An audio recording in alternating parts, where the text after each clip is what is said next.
الله عليه وسلم دعوني ما تركتم فإنما هلك من كان قبلكم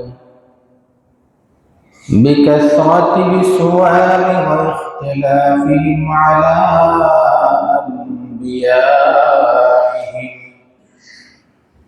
أو كما قال النبي عليه الصلاة والسلام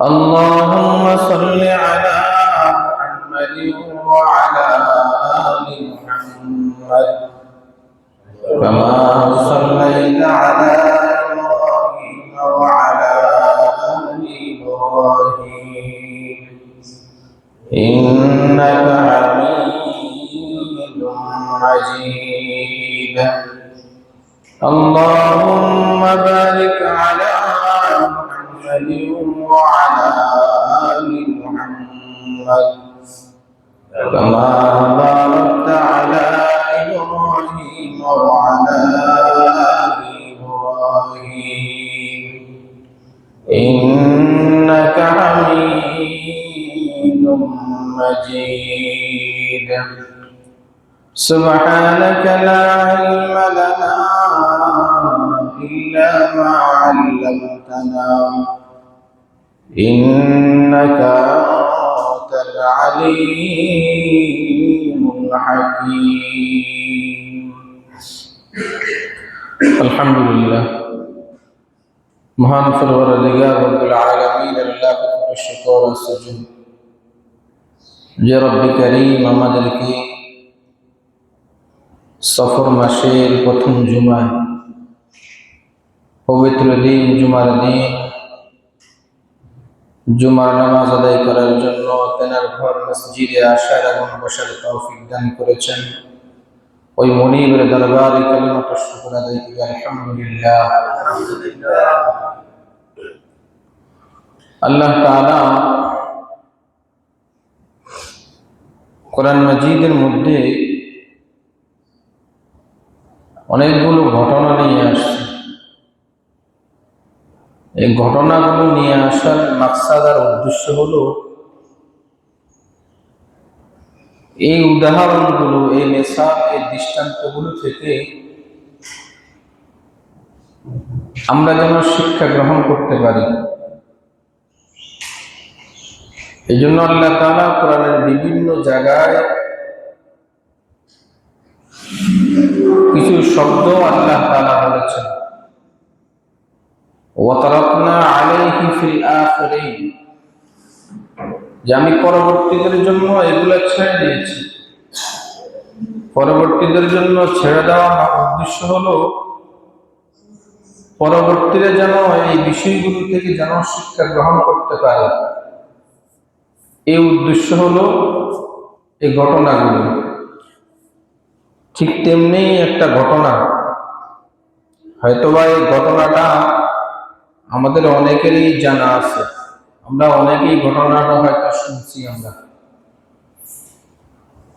তো এই ঘটনা থেকে, ঘটনা বলা মাকসাদ না, ঘটনা থেকে শিক্ষা যেটা, এটা হলো আমাদের মূল মাকসাদ। আল্লাহ তাআলা কুরআনুল কারীমের প্রথম নম্বর পারা সূরাতুল বাকারার মধ্যে আল্লাহ তাআলা এই ঘটনা নিয়ে আসছেন এবং সূরাতুল বাকারার নামকরণের যে মাকসাদ, যে উদ্দেশ্য, এই ঘটনাটাও ওটার সাথে সম্পৃক্ত। বিষয়টা কি? বিষয়টা হলো বনি ইসরাইলের একজন ধনাঢ্য ব্যক্তি ছিল। ওই ধনাঢ্য ব্যক্তি প্রচুর পরিমাণে সম্পদ ছিল, কিন্তু ওই ব্যক্তির কোনো সন্তানাদি ছিল না। ওই ব্যক্তির শুধু একজন ভাতিজা ছিল, ভাতিজা, ভাইয়ের ছেলে। এই ছাড়া তার আর কোনো সন্তানাদি, কোনো উত্তরাধিকার, কোনো কিছু ছিল না। তো ভাতিজা হলো চাচার এই সম্পদগুলোর প্রতি এই পরিমাণ লোভ এসে গেছে তার আর কোনো কিছু সহ্য হইতেছিল না। তার কাছে তাড়াহুড়ো সৃষ্টি হয়ে গেল, যাতনা জ্বালন সব কিছু তার ভিতরে সৃষ্টি হয়ে গেল। পরিশেষে সে তার এই চাচাকে সে হত্যা করল। তো যখন এই চাচাকে যখন হত্যা করল,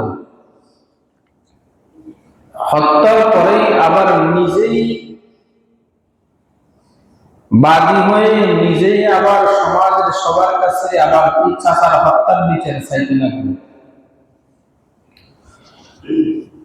এজন্য ইবনে আব্বাস রাদিয়াল্লাহু তাআলা আনহু তিনি বলেন, কানা ফি বনি ইসরাঈল রাজুল, বনি ইসরাঈলে একজন ব্যক্তি ছিল, ওয়া কানা লাহু ইবনু আখি, ওই ব্যক্তির একটা ভাইয়ের ছেলে ছিল, ইবনু আখি ভাইয়ের ছেলে ছিল। ফাকাতালাহু লিয়ারিসাহু, ওই ভাতিজা তার চাচাকে সম্পদের জন্য হত্যা করে ফেলল। সুম্মা আলকাহু আলা তরিকি ক্বরিয়া, হত্যা করার পরে ওই চাচাকে একটা রাস্তার মধ্যে, গ্রামের একটা রাস্তার মধ্যে চাচাকে ফেলে রাখল। এখন ফেলে যে রাখছে, এমন জায়গায় ফেলে রাখছে যেটা হলো নিজেদের গ্রামে না, অন্য একটা গ্রামের মধ্যে চাচাকে নিয়ে ফেলে রেখে দিয়ে আসছে। তো এখন স্বাভাবিক অন্য আল্লাহ রাসূলের জামানার আগ থেকেই গোত্র গোত্র মারামারি এই প্রবণতা ছিল। তখন যাদের গ্রামের মধ্যে ফেলে আসছে তারা বলতেছে তো আমরা হত্যা করি নাই, আর এই গ্রামের লোকেরা বলতেছে তোমরাই হত্যা করছো। এগুলো নিয়ে তাদের মধ্যে বাকবিতণ্ডা শুরু হয়ে গেছে। শুরু হয়ে যাওয়ার পরে তারা সবাই নবী মূসা আলাইহিস সালামের কাছে তারা সবাই মিলে আসছে। তো এজন্য আল্লাহ তাআলা কোরআনের মধ্যে বলতেছেন, ওয়াইদ কাতালতুম নাফসান ফাদদারাতুম ফিহা, যে তোমরা তোমাদের মধ্যে থেকে একজনকে তোমরা হত্যা করেছো, আর হত্যা করে তোমরা নিজেরাই আবার এটার কি চাইতেছো, বিচার চাইতেছো। আল্লাহ বলেন, আল্লাহু মুখরিজুম মা কুনতুম তাকতুমুন, তোমরা যে বিষয়টাকে তোমরা গোপন করতে চেয়েছিলে, তাকতুমুন তোমরা গোপন করতে চেয়েছিলে, আল্লাহু মুখরিজুম মা, ওই জিনিসটা আল্লাহ তাআলা বের করে এনে দিয়েছেন। তো তারা যখন নবী মূসা আলাইহিস সালামের কাছে তারা যখন আসছে, আসার পরে নবী মূসা আলাইহিস সালাম আল্লাহ তাআলার কাছে আরজি করলো, ওগো আল্লাহ, তারা তো আসছে এই বিষয় নিয়ে আসছে তারা। তখন আল্লাহ তাআলা তাদের কাছে ওহী প্রেরণ করলেন। প্রেরণ করার পরে তিনি বললেন যে কথাটা আল্লাহ তাআলা কোরআনে উল্লেখ করেছেন, সেটা কি? ওয়াইদ ক্বালা মূসা লিকওমিহি ইন্নাল্লাহা ইয়া'মুরুকুম আন তাযবাহু বাকারা। আল্লাহ তাআলা বলতেছেন নবী মূসা তখন তাদেরকে বললেন যে আল্লাহ তাআলা তোমাদেরকে আদেশ করেছেন, ইন্নাল্লাহা ইয়া'মুরুকুম, আল্লাহ তাআলা তোমাদেরকে আদেশ করেছেন কি? আন তাযবাহু বাকারা, একটা গাভী তোমরা জবাই করার জন্য আল্লাহ তাআলা তোমাদেরকে কি করেছেন? আদেশ করেছেন। যখন এই ঘোষণা যখন দিলেন তাদেরকে, তখন তারা বলে, ক্বালু আতাত্তাখিযুনা হুজুয়া, তারা বলতেছে, ও নবী মূসা, আতাত্তাখিযুনা হুজুয়া, আতাত্তাখিযুনা হুজুয়া, আপনি কি আমাদের সাথে ঠাট্টা করতেছেন, মশকারি করতেছেন? আমরা আপনার কাছে আসছি হলো কিসের জন্য? মানুষ হত্যার বিচার চাওয়ার জন্য আসছি, আপনি এটার ফয়সালা করে দেন। এখন আপনি আমাদেরকে বলতেছেন একটা গাভী জবাই করার জন্য বলতেছেন, তখন তিনি বলতেছেন ক্বালা আউযু বিল্লাহি আন আকুনা মিনাল জাহিলিন, তিনি বলেন আমি আল্লাহ তাআলার কাছে আশ্রয় চাই মূর্খ সম্প্রদায় হতে, আমি আল্লাহ তাআলার কাছে আশ্রয় চাই। অর্থাৎ বিষয় হলো আল্লাহ তাআলার পক্ষ থেকে এটা নির্দেশ আসছে, নির্দেশ যেহেতু আল্লাহ তাআলার পক্ষ থেকে আসছে, তাহলে এখানে প্রশ্ন করার আর কোনো প্রয়োজন নাই। যেহেতু নির্দেশ আসছে আল্লাহ তাআলার পক্ষ থেকে, তাহলে আল্লাহ তাআলার বিষয়ের উপরে প্রশ্ন করার অধিকার, প্রশ্ন করার কোনো সুযোগ কাহারও, হুকুম কার? হুকুম হলো আল্লাহ তাআলা। আল্লাহ নির্দেশ দিয়েছেন ইন্নাল্লাহা ইয়া'মুরুকুম আন তাযবাহুল বাকারা, তোমরা গাভী জবাই করো, ব্যাস এতটুকু। কিন্তু তাদের কাছে প্রশ্ন আর প্রশ্ন দাঁড়িয়ে গেল তাদের কাছে। এই জন্য আল্লাহ রাসূল সাল্লাল্লাহু আলাইহি ওয়াসাল্লাম একদিন সাহাবায়ে কেরামকে বলতেছিলেন, قال رسول الله صلى الله عليه وسلم দাউনি মা তারাকতুম, আল্লাহ রাসূল বলেন তোমরা আমাকে ছেড়ে দাও। দাউনি মা তারাকতুম, আমি তোমাদেরকে যেই জায়গার মধ্যে তোমাদেরকে আমি ছেড়ে দিয়েছি, অর্থাৎ শরীয়তের যে বিষয়গুলো তোমাদেরকে আমি বলেছি ওটার অনুযায়ী তোমরা আমল করো, এর বাড়তি কোনো প্রশ্ন তোমরা আমাকে করো না, তোমরা আমাকে ছেড়ে দাও। এরপর আল্লাহ রাসূল বলেন ফাইন্নামা হালাকা মান কানা ক্বাবলাকুম, আল্লাহ রাসূল বলেন ও আমার সাহাবায়ে কেরাম শুনো, তোমাদের পূর্বে অনেক জাতি এরকম ধ্বংস হয়ে গেছে, হালাক হয়ে গেছে। কেন? কারণ তারা বিকাসরাতি বিসুয়ালিহিম ওয়া ইখতিলাফিহিম আলা আমবিয়াইহিম, খেয়াল করেন দুটো জিনিস বলছি। এক নম্বর হলো তারা অধিক প্রশ্ন করার কারণে তারা ধ্বংস হয়ে গেছে। দুই নম্বর হলো তারা তাদের নবীরা যে কথা বলছে তাদের নবীদের কথার বিপরীতে যাওয়ার কারণে, নবীদের কথার মধ্যে মতানৈক্য সৃষ্টি করার কারণে তারা ধ্বংস হয়ে গেছে।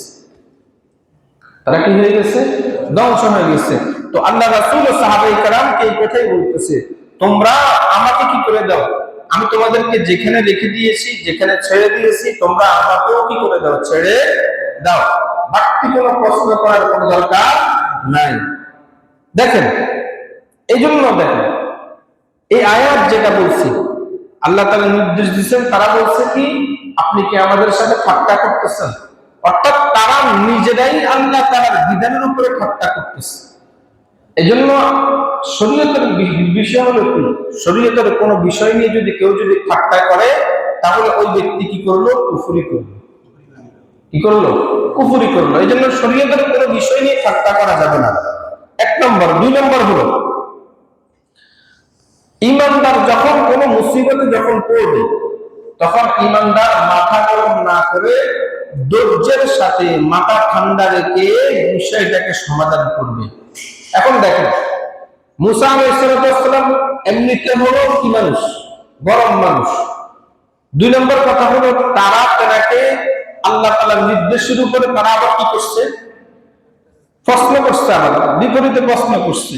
তো প্রশ্ন করার কারণে স্বাভাবিক হলো এই আল্লাহ তাআলার নির্দেশ, তোমরা এখানে কথা বলার কোনো সুযোগ নাই, তো তোমরা এখানে প্রশ্ন করতেছো। স্বাভাবিক যদি চিন্তা করেন তাহলে তো মাথা গরম হওয়াটা কি স্বাভাবিক বিষয়। কিন্তু আল্লাহ তাআলা এখানে শিক্ষা দিছে এটা যে ঈমানদার মুসিবতে বিপদে কখনো কি করবে না, মাথা গরম করবে না। এটা হলো আমাদের জন্য শিক্ষা। এরপরে আসেন আর একটা বিষয়, সেটা হলো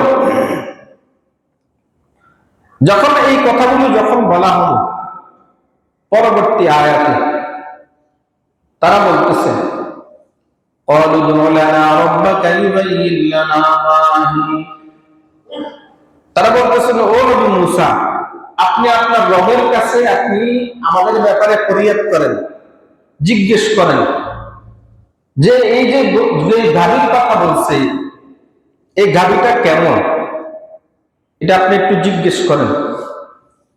এই যে এই কথাটা বলছে, তখন এই কথা বলার পরে আল্লাহ তাআলা তাদেরকে বলে দিয়েছে, যেহেতু তাদের প্রশ্ন করছে, জিজ্ঞেস করছে তারা, তো আল্লাহ তাআলা তাদেরকে বলে দিয়েছে قال إنه يقول إنها بقرة لا فارض ولا بكر عوان بين ذلك فافعلوا ما تؤمرون।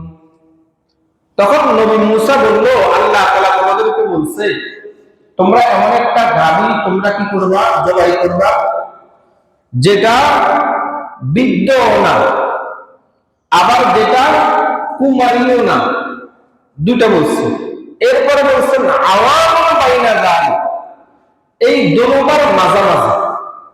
এই দোনোটার কি মানে গাভীটা কি হতে পারবে না, বেশি বয়সও হতে পারবে না, আবার একেবারে কমও হওয়া যাবে না, গাভীটা হতে হবে কি মাঝারি। এরপর আল্লাহ বলেন ফাফআলু মা তুমারুন, তোমরা ওই কাজটা করো যেটা তোমাদেরকে আদেশ করা হয়েছে। যেমন দেখেন আল্লাহ তাআলা চায় বান্দাকে সহজ করার জন্য, কিন্তু বান্দায় বান্দার কাজ কি করতেছে, কঠিন করতেছে। যেমন দেখেন হাদিসের মধ্যে আছে, সেটা কি লাউ আন্নাকুম আমাদু ইলা আইয়াতি শাউ ফাযাবাহুহা লাআজযাআত আনহু, সেটা কি তারা যদি আল্লাহ তাআলা তাদেরকে যে গাভীটা জবাই করার জন্য বলছে, তারা যদি যে কোনো একটা গাভী যদি তারা জবাই করত, তাহলে তাদের জন্য যথেষ্ট হয়ে যেত। যে কোনো একটা গাভী জবাই করলে কি হয়ে যেত, যথেষ্ট হয়ে যেত। কিন্তু ওয়ালাকিন্নাহুম শাদ্দাদু ফাশাদ্দাদাল্লাহু আলাইহিম, তারা যখন কঠিন করছে তো আল্লাহ তাআলাও তাদের উপরে বিষয়টা কি করছেন, কঠিন চাপায়া দিচ্ছে। তারা যদি প্রথমে আল্লাহ তাআলা যখন বলছে ইন্নাল্লাহা ইয়া'মুরুকুম আন তাযবাহু বাকারা, এই আল্লাহ তাআলা তোমাদেরকে গাভী জবাই করার জন্য বলছে, তারা তখন যদি এটা জবাই করত তাহলে শেষ ছিল। কিন্তু তারা যখন এই প্রশ্ন করছে, তখন তারা কঠিন করছে, তো আল্লাহ তাআলা তাদের উপরে কি করছে, কঠিন করছে।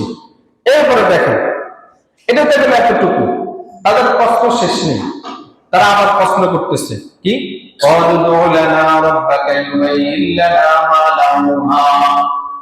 এখন তারা প্রশ্ন করতেছে, ও নবী মুসা, আপনি আপনার রবের কাছে আপনি প্রার্থনা করেন আমাদের ব্যাপারে, যে তেনাকে বলেন যে এই যে গাভীটা জবাই করব, এই গাভীটার রংটা কি, রঙের ব্যাপারে আপনি কি করেন, একটু প্রশ্ন করেন।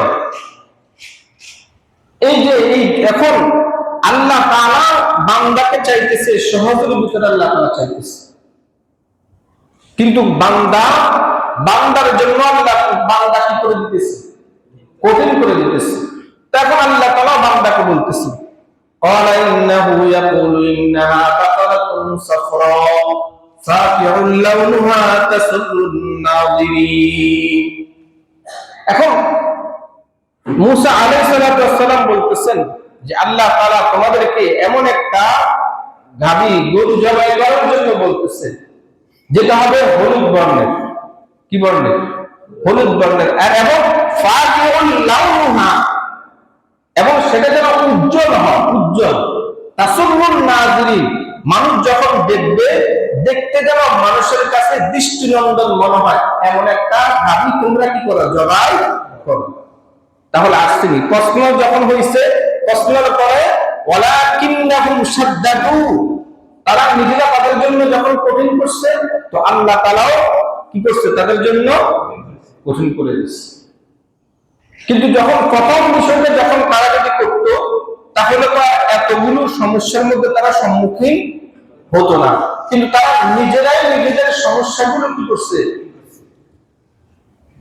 তো যখন এই কথা যখন বলছে আল্লাহ তাআলা, এখন তারা তো এমন একটা জাতি, তাদের কি হয় না, তাদের প্রশ্নই কি হয় না, তাদের প্রশ্নই শেষ হয় না।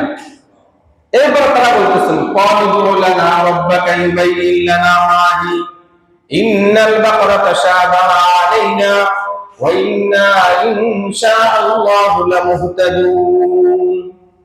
তারা এমন একটা জাতি, তারা এখানে আবার প্রশ্ন করতেছে, এখানেও তারা প্রশ্ন করতেছে যে তারপরেও আবার বলতেছে আপনি রবের কাছে আপনি জিজ্ঞেস করেন, বলেন যে এই যে গাভীটা, এই গাভীটা কেমন হবে, আপনি আবার আপনার রবের কাছে আপনি বলেন।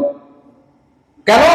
কারণ হলো আমরা এই যে আমাদের এই গাভীটার ব্যাপারে আমরা সংবিধানে পড়ে গেছি, আর আশা করা যায় এবার ইনশাআল্লাহ আমরা সঠিক পথটা পাবো, এটা তাদের ঘোষণা।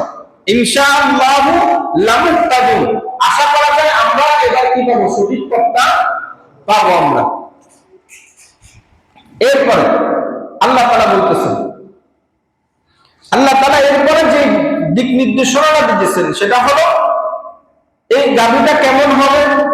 এক নম্বর কথা হলো এই গাভী দ্বারা জমিনের কোনো কাজ করানো হয় নাই এমন একটা গাভী হবে, এবং এই গাভীটা দিয়ে কোনো পানির শেষ অথবা কোনো পানি জাতীয় কোনো কাজ এই গাভীটা দিয়ে করানো হয় না এমন একটা গাভী।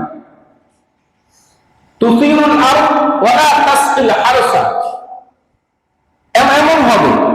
এরপরে বলেন মুসাল্লামাতুল লা শিয়াতা ফিহা, আরেকটা হলো এই গাভীটা, এই গরুটা দোষমুক্ত হতে হবে। মুফাসসিরিনে কেরাম বলেন দোষমুক্ত বলতে তার গায়ের মধ্যে কোনো দাগ থাকতে পারবে না, তার গায়ের মধ্যে কি থাকতে পারবে না, কোনো দাগ থাকতে পারবে না।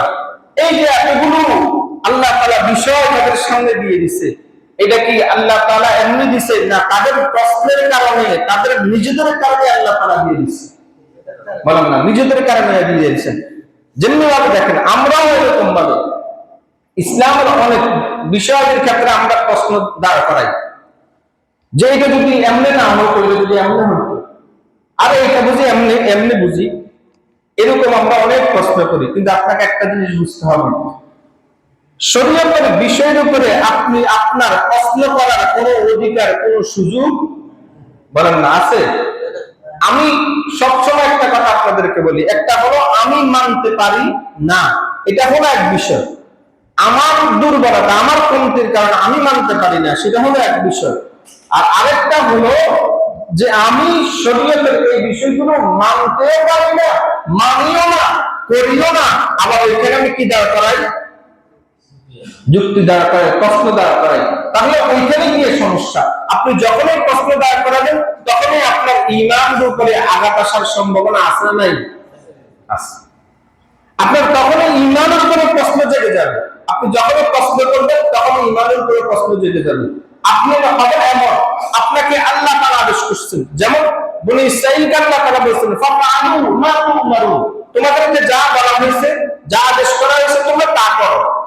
তো তারা যদি তা করতো তাহলে এই যে এতগুলো বিষয়, হলুদ বর্ণের গাড়ি, এরপরে বলতেছে যে এটা দিয়ে কোনো চাষাবাদ অথবা কোনো পানির চেষ কোনো কিছু করানো হয়নি এমন একটা গাড়ি বের করো, এবং এটা হতে হবে দৃষ্টিনন্দন, মানুষ যেন দেখলে মানুষের চোখের দৃষ্টিটা যেন প্রশমিত হয়ে যায়, মানুষ যেন দেখতে ভালো লাগে, এমন একটা গাড়ি তোমরা ব্যবস্থা করবে।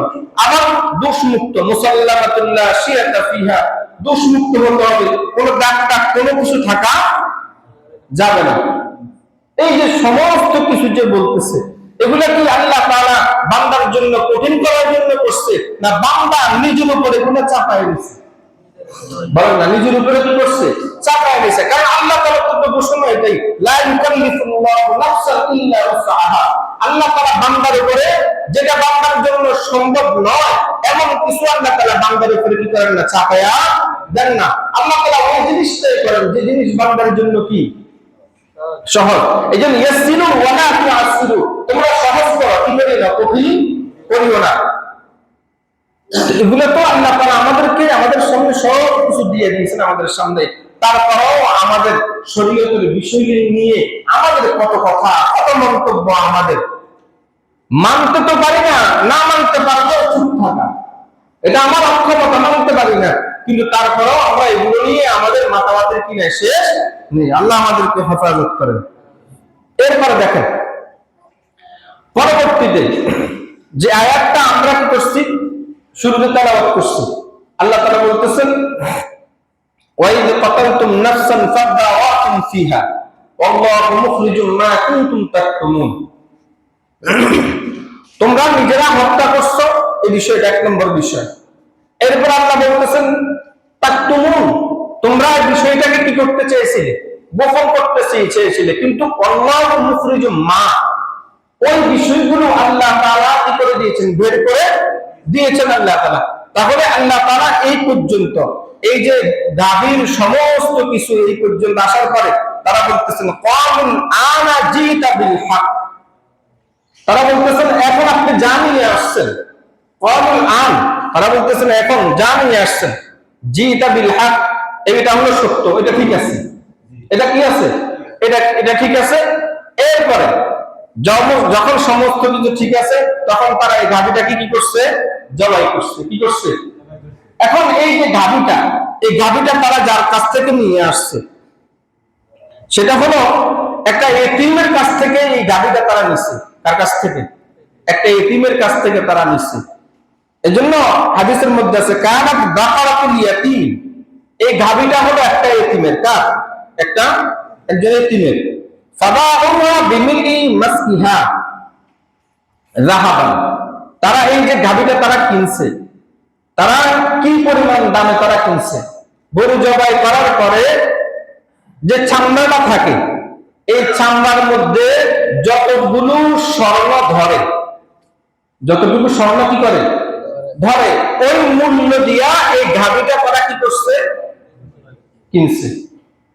কিন্তু প্রথমত তাদের জন্য এত কিছু দাম ছিল না, এত কিছু ছিল না, কিন্তু তারা সমস্ত কিছু তারা বানায় নিচ্ছে। আচ্ছা, জবাই করছে, জবাই করার পরে আল্লাহ বলেন ফাকুল্লা যরিবুহু বিবাদিহা, এরপর আল্লাহ তাআলা তাদেরকে ঘোষণা দিলেন যে এই যে গরুটা জবাই করলা, এটার যে কোনো একটা অঙ্গ দিয়া ওই মৃত ব্যক্তিকে কি করো, আঘাত করো, মৃত ব্যক্তিকে কি করো, আঘাত করো। ফাতাবাউহা কাযালিকা ইউহিল্লাহুল মাউতা, এই যখন আঘাত করবা তখন এই যে মৃত মানুষ, এই মৃত মানুষটা কি হয়ে যাবে, জীবিত হয়ে যাবে।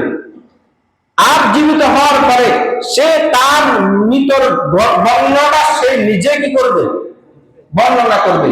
এখন কথা হলো, এটা এখানে দুইটা বিষয়। 1 নম্বর কথা হলো মৃত ব্যক্তির কোন সাক্ষ্য গ্রহণ করা হয় না, এটা হলো প্রথম কথা। আপনি যদি কাহার ব্যাপারে আপনি যদি কোনো অভিযোগ পেশ করেন, তাহলে তার ক্ষেত্রে আপনি সাক্ষ্য লাগবে। তো মৃত ব্যক্তির কি সাক্ষ্য কি গ্রহণযোগ্য? গ্রহণযোগ্য না। আপনাকে জীবিত কোনো ব্যক্তির কি নিতে হবে, সাক্ষ্য নিতে হবে। তাহলে এখানে তো মৃত ব্যক্তি নিজেই কি দিতেছে, সাক্ষ্য দিতেছে। তাহলে এখন এখানে কথা হলো, মুফাসসিরিনে কেরাম বলেন যে এখানে যে বিষয়টা, সেই বিষয়টা হলো আল্লাহ তাআলা মুসা আলাইহিস সালাতু ওয়াস সালামকে আল্লাহ তাআলা ওহীর মাধ্যমে এই বিষয়টা জানিয়ে দিয়েছেন যে এইভাবে যদি ঘটনা যদি করা হয় এবং এই গাভীর একটা শরীরের একটা অঙ্গ দিয়ে যদি ব্যক্তিকে আঘাত করা হয়, এই ব্যক্তি জীবিত হয়ে যাবে। জীবিত হয়ে এই ব্যক্তি তার পুরা মৃত্যুর বর্ণনা সে নিজের মুখে দিবে, আবার ব্যক্তি কি হয়ে যাবে, মৃত্যুবরণ করবে, আবার সে ব্যক্তি মৃত হয়ে যাবে। এই যে ঘটনাটা আল্লাহ তাআলা বলছেন এই জন্য হয়েছে। এই জন্য এমন কিছু বিষয় আছে যে বিষয়গুলো নবী রাসূলদের সাথে খাস, এটা উম্মতের জন্য খাস, বলেন না, উম্মতের জন্য খাস না। আল্লাহ রাসূল সাল্লাল্লাহু আলাইহি ওয়াসাল্লাম বিবাহ করছেন ওদিক, এটা কি উম্মতের জন্য আছে? এটা উম্মতের জন্য কয়টা? 4টা। কয়টা উম্মতের জন্য? কয়টা? 4টা। তাহলে এটা হলো নবীদের সাথে অনেকগুলো বিষয় নবীদের সাথে খাস, কিন্তু নবীদের বিষয়গুলো যদি আপনি টেনে আনেন, এটা আপনার জন্য কোশ্চেন কালো হবে না। বারেহাল কথা হলো এই যে আজকে যে বিষয়টা বললাম, এটা হলো একটা, আমরা কোরআনের থেকে একটা ঘটনা বললাম। এই ঘটনা থেকে আমরা কয়েকটা বিষয় আমরা বুঝি। আমরা 1 নম্বর কথা হলো, আমরা কোনো জিনিস যদি গোপন করতে চাই, সত্য কখনো কি থাকে না? বলেন, সত্য কখনো কি থাকে না? গোপন থাকে না। সত্য কখনো কি থাকে না? গোপন। আল্লাহ তাআলা এটা প্রকাশ করে দেয়। 2 নম্বর কথা হলো, এই যে সম্পদের জন্য আপন রক্তকে হত্যা করতে কি করে না, দ্বিধাবোধ করে না। তার দৃষ্টান্ত তো এই ঘটনা। বলেন না, এই ব্যক্তিকে যে মারছে, কে মারছে? কে? বলেন না, কে মারছে? ভাতিজা মারছে। তা চাচার কোনো কি ছিল না, আওলাদ কোনো ছেলে সন্তান ছিল না, শুধু ছিল একমাত্র ভাতিজা। এই ভাতিজাই চাচাকে সম্পদের জন্য কি করছে? হত্যা করছে। তাহলে এই সম্পদের জন্য রক্তের সাথে কি করবে? গাদ্দারি করবে, রক্ত কি করবে? মেরে ফেলবে। এটা একটা আমাদের জন্য শিক্ষা। আরেকটা শিক্ষা হলো, শরীরের উপরে কোনো বিষয়ের উপরে কখনো প্রশ্ন করা যাবে না। শরীয়তের কোনো বিষয়ের উপরে কখনো কি করা যাবে না। আমাকে আদেশ করা হয়েছে আল্লাহর পক্ষ থেকে, আমি এটা অবশ্যই আমি মানবো। মানতে না পারলে, যদি নিজে করতে না পারি, আদেশ পালন করতে না পারি, তাহলে চুপ থাকবো। কিন্তু এটার বিপরীতে কখনো দাঁড়াবো না, এটার বিপরীতে কখনো কথা বলবো। আল্লাহ আমাদেরকে আমল করার তৌফিক দান করেন। যারা সুন্নাত